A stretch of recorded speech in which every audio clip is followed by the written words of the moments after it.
summer, having a really good summer of training, and was on a pretty good plane to possibly get a varsity letter as a 10th grader, and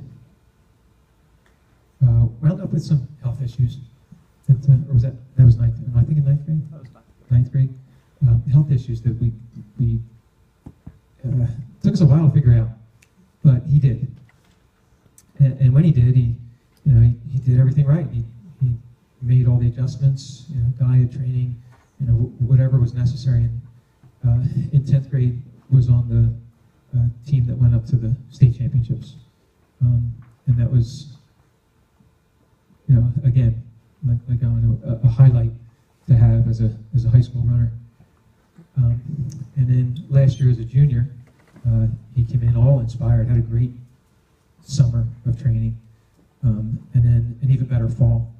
And he got to train with our top freshmen, and ran, a tremendous time by the end of the season, sub-17. And, hopes were high that he'd be coming back and just would improve from there. And it wasn't in the cards.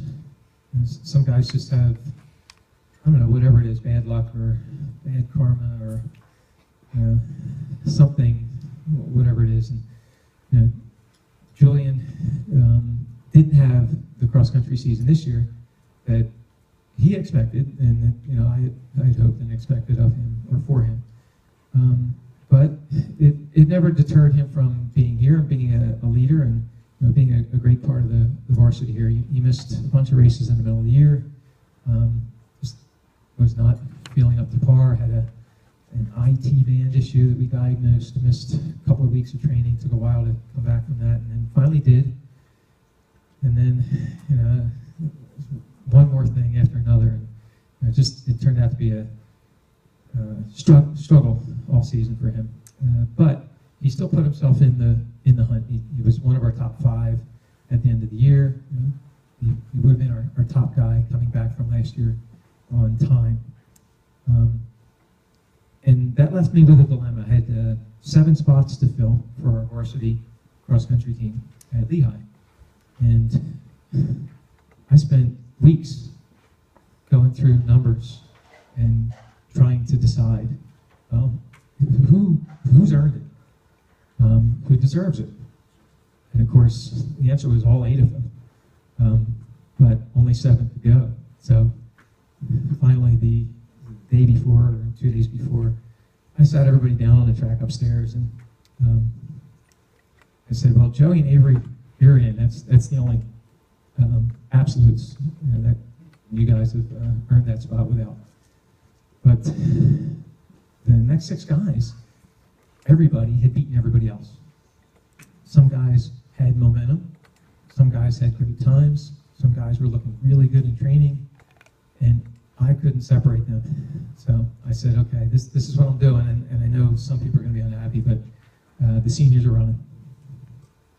And it's going to come down to the 3 non-seniors to figure out, between you 3 and me, we'll figure out who's going to run the JV race. And I gave pros and cons, and we spent half an hour just talking, just the 9 of us. And finally, Julian said, Coach, I'll run JV.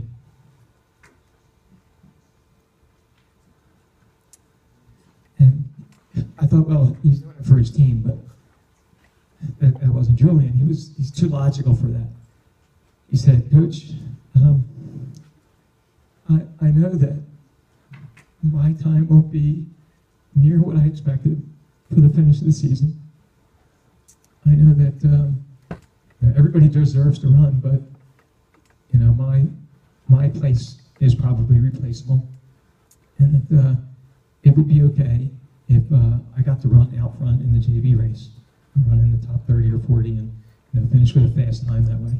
And I'm planning on running at the Foot Locker regional meet anyway, so I'll just use this as a stepping stone.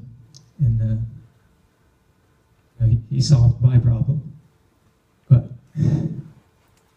that's That's pretty big, for a 17-year-old to take that responsibility away from me, or relieving me of that duty, and making everybody on his team happy and proud of him. And I know I was, and still am, and I'm sure his parents are too. So that was for you, Julian. Congratulations. Third, Ornament Letter, Julian Bonsall Shepherd. He's